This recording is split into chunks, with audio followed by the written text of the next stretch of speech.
And now, it's time for another Dice Tower review with Tom Vasel.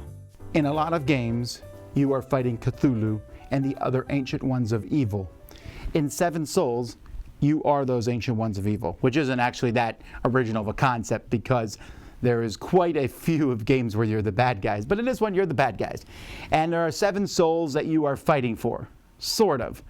You're actually just using these people to accomplish your bidding and get power, ultimate power. I'm Tom Vasel. Today we're taking a look at 7 souls. Let's jump right in.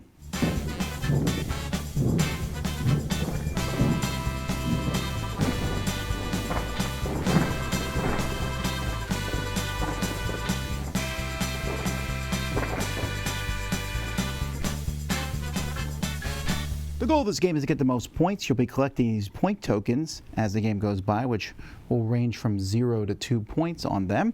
You also can corrupt investigators who'll be worth a certain number of points, make an offering, which is worth points, and possibly get a blessing down here worth points. And players will also have a card that they'll get at the beginning of the game that will give you points if you accomplish whatever the goal on that card is.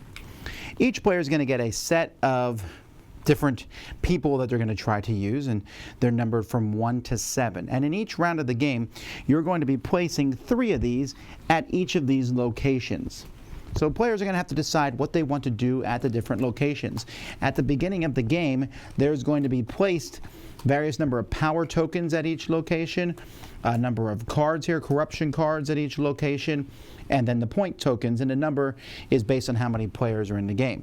There's also going to be some of these investigators here. These are people trying to stop our dastardly plans. At the beginning of each round, you'll take the top card here, put it on the bottom. This will show a symbol here, and this symbol shows which of the 3 are going to attack. So this guy here, who looks dreadfully evil, even though I guess he's a good guy, is going to be attacking. Then you're going to take each stack, flip it over, and put them in order from smallest to largest. So here we have 3, 5, 7, 7. Now, the 3, whoever played the 3 is going to take their action. Whoever played the 5 will take their action. The 7s, though, are not going to get to take their action, possibly, and that all depends on a bit of a power struggle.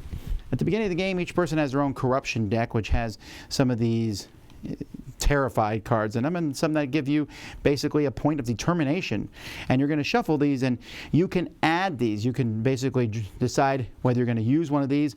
You'll flip it over, no good, but if you'll flip this over, it is good. It gives you 1 point worth, and you can always add a power token to the total. But the thing about the power token is you add it before you flip the card over, and it only gets added if if you're terrified.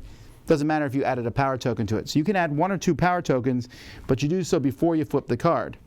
Now that doesn't seem very useful since only one of your cards has that on it, but a couple things. Every time you flip a card over, the winner of the battle like this has to give their card to the other person, and you're going to be able to add cards that add 1 or 2 from these piles. So your decks will get better throughout the game. And when you try to corrupt investigators and things, which is another thing you'll use this deck for, these cards will come out of your deck.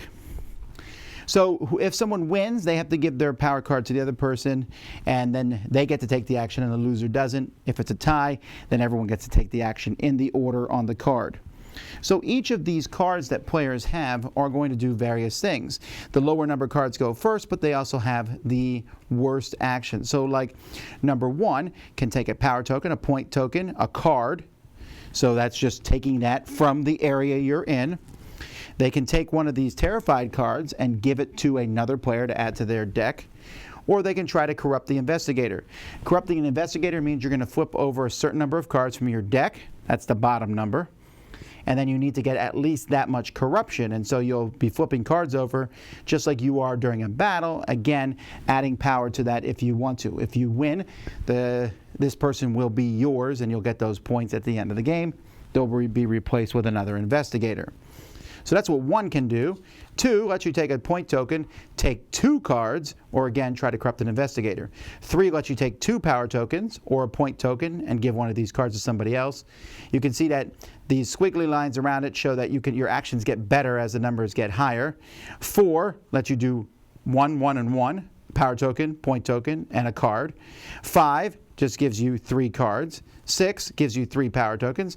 And 7 gives you a power token, 2 point tokens, and give one of these corruption cards to somebody else. Again, you'll be taking them from these areas, and this is the trigger when 2 of these piles are completely gone. Then that's going to trigger the end of the game.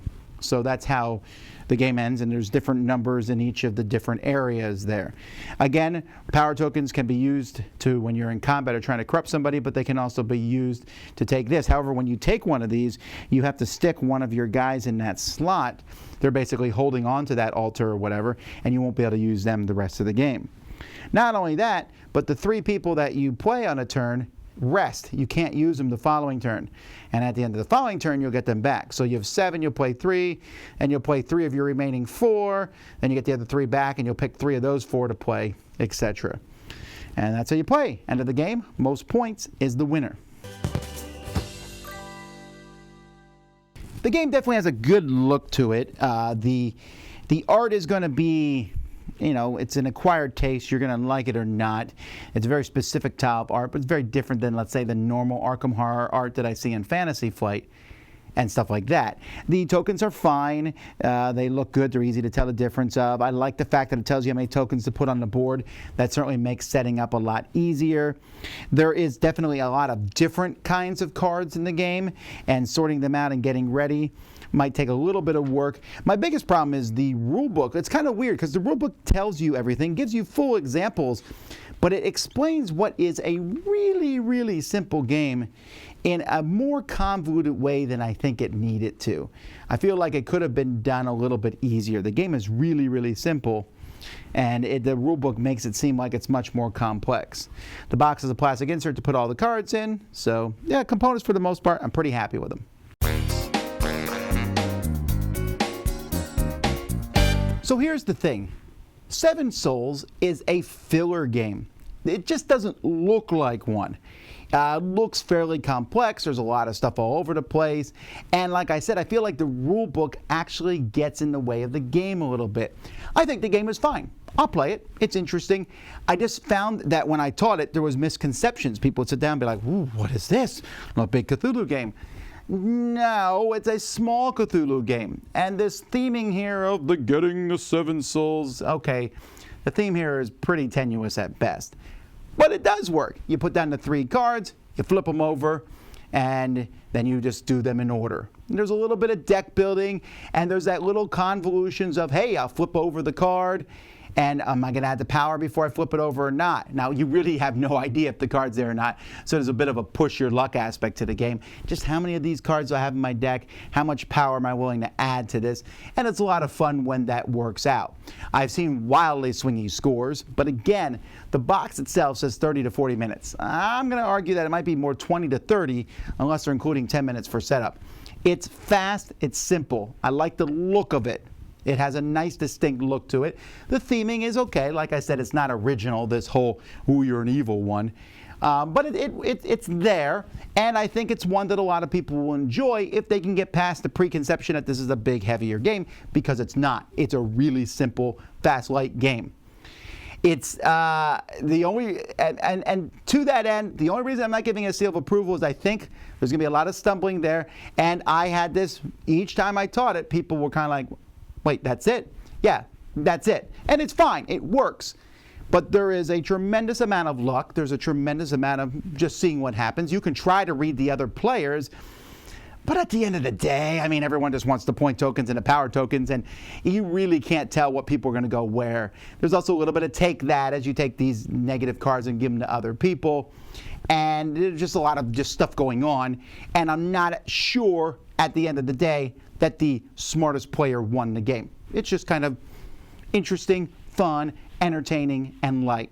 And that's what the game is, I think, attempting to be. So that works in many different situations. And if that sounds fun to you, then you should check out 7 Souls. I found this one to be a decent game, fun, not something that I would want to play all the time, but it worked for what it was, as long as you can get past what it looks like. That's 7 Souls.